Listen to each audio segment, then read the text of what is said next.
Alright, welcome back to SouFLoTV again, everybody. It is your host with the most. Will Elaine Thompson-Herah leave Team Jamaica altogether? I'm going to say it right now, before I even go further with this video. Elaine, if you left way and go run for one next country, I'm going to be very, very upset with you. Let's get into the video. So don't forget to hit that subscribe button and click the bell next to the subscribe button so you are notified every time a new video is uploaded to SouFLoTV. Shout out to CaribbeanNationalWeekly.com.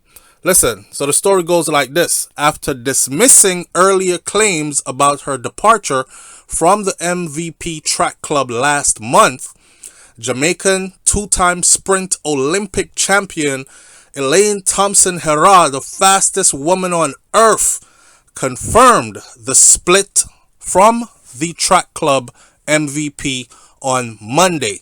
Today I'm doing this video. It is hump day. It's Wednesday. So a day ago, 2 days ago, she confirmed officially. Now, if you remember recently when the talk came up, Elaine went on an interview and actually said, I don't know why they're making this stuff up. Maybe because I'm now the fastest woman in the world or something like that. And she's hot topic and something to talk about. So people just like to stir up mischief and that kind of stuff. That's what she said. Or along those lines. Not to quote or paraphrase, but along those lines is what she said. So to see her come out now and say, it's actually true, I'm leaving.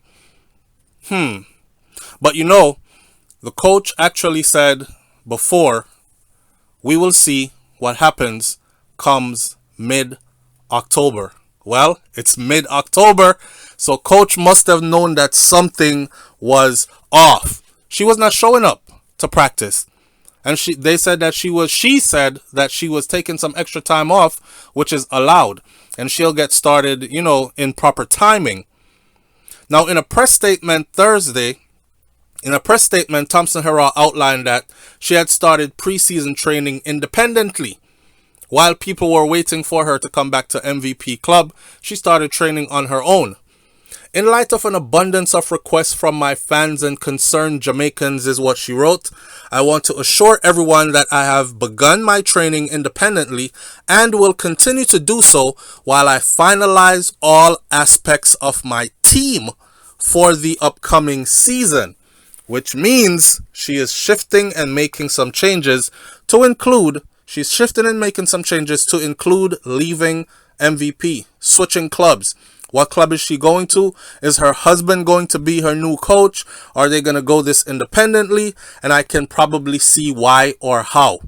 Thompson-Herah also thanked everyone for their support and expressed appreciation to those who have reached out in concern. A lot of people been asking her, when are you coming back? Are you going to switch sides? Are you leaving MVP? We're waiting for you to start running again. These are the fans, right? Like myself. We're wondering what's going on. After all, she has just stepped into a whole new part of history. She is literally the fastest woman alive as far as track and field goes, right? She says, I remain committed to representing my country and to lead with courage and grace, as I am aware that I inspire young women across the world who have dreams and who dare to see those dreams come to pass. Powerful stuff, right? She's now a role model. She's realizing that to many girls across the world, etc. But the part where she says, I remain committed to representing my country, we hope that part remains true. Because already, when Nike them come, and Nike is an American entity.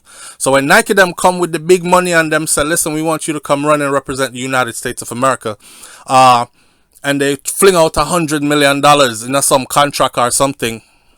It's going to take a strong person to say, nah, I still want to say Team Jamaica because it's bigger to me than $100 million US. Imagine Usain Bolt. He has been offered, I'm sure, from many other countries who would have paid a hefty sum for him to represent their country and win golds. If you look at the Olympics and you look at a lot of those European teams, they have a lot of African runners. Same thing for the USA. We have runners from like all backgrounds that represent us. And it's not because they were born in the US or anything. Some of these people were good champion runners from their own country, and then they got bought to represent these other countries. So we're just hoping that that's not where Elaine is going with this. But on the business end, check this out. For her to downsize her team, switch clubs, or say, I'm going to go it alone, I'm sure MVP was not training her for free. I'm sure they take a fee, a cut of her earnings, and they also take a big credit of getting her there. That is why people are saying she's a hypocrite or she's a sellout. She used them to get to the top stage of the world, and the team that brought you there, you are now abandoning them. That's for people who are not seeing it from a business perspective. You know what I'm saying? It doesn't have anything to do with a coach being physically fit enough to do what you do. Because if you look at Coach Mills and you look at Usain Bolt, I always say this, Coach Mills got a big old belly and he does not look like a runner. But he coached Usain to greatness, and Usain is forever indebted to him. But Usain respects that, and Usain would have never taken another coach. What Elaine is doing is probably putting her husband in a position of power as well. She is now a powerful woman, okay? In athletics, she is a powerful woman right now. And what better thing to do than to put your husband in position as well, especially if he has the qualifications. And Elaine's husband does have those qualifications to coach, to be a coach to a top athlete. So it's possible that she is doing that, downsizing the team, tightening up the group, and maybe even Nike was telling her, hey, you're going to have to cut them loose and we have some other trainers for you or whatever. But I can't see Nike doing that, messing with the formula that got her to where she was at. Nike has buku money to spend, right? So it wouldn't be anything for them to pay MVP and pay her, or if that's how it went, or pay her enough for her to be able to pay MVP. But she wants to go about her own on this one for now. Let's see where she ends up. Now, after reports circulated about the Olympians' departure last month, Thompson-Herah, like I said before, brushed the claims aside. Francis also appeared coy when quizzed about the shocking development. In short, I would not be surprised if she, Thompson-Herah, is not here, is what he said. I don't know if she is going to be here, but neither do I for anybody else in her situation, Francis was quoted as saying. And on top of that, he said, we will see when mid-October comes. What I can tell you is that I am not in the habit of revealing communication when occurs between me and my athletes. So I can't comment on that. I can't tell you that Elaine has said to me or what I have said to her. And secondly, if she tells you that this is her plan, then I will sit and see what happens in the middle of October. Quote unquote, his exact words. We are in the middle of October. He already said it in the beginning. In short, I would not be surprised if she is not here. And guess what? She is not here. So coach definitely knew something was up, but he was not at liberty to reveal. Alright, so again, I say, I remain committed to representing my country and to lead with courage and grace, as I am aware that I inspire young women across the world who have dreams and who dare to see those dreams come to pass, is what she said, right? And that I remain committed to representing my country. We all hope that it remains true, because just like how she said, I don't know who's starting these rumors, but nothing like that.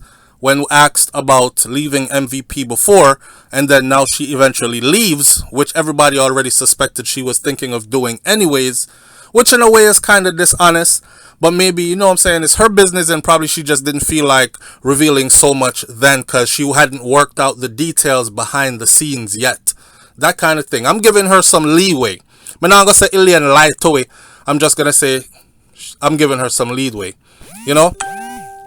And now, remember this, you know, the world famous coach, Stephen Francis, He has coached some of Jamaica's most successful athletes, including Shelly-Ann Fraser-Pryce, Melanie Walker, Kelsey Spencer, Sharon Simpson, Asafa Powell, all of whom left MVP Track Club in less than smooth circumstances.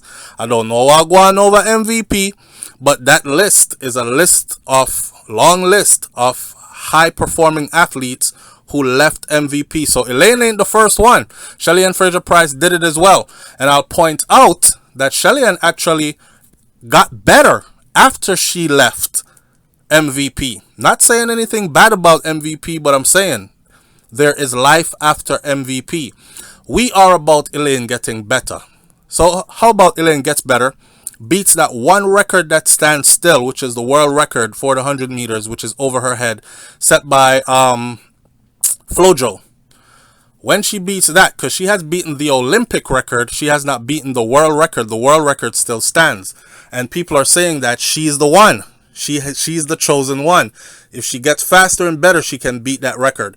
So let's see how that goes. Will Elaine get better? My biggest question, though, is will Elaine remain Team Jamaica? We don't know. We wait to see. I hope so, though. Either way, Elaine's a grown woman. She knows her business better than we do. We wish her all the best. And as long as she is representing Team Jamaica, we are riding right along with it. Not that I'm biased or anything, but how could I be representing Team China or any other team during an Olympic meet or any big races when knowing that she switched sides on us? You see what I'm saying?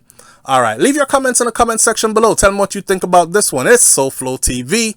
I'm out. Peace.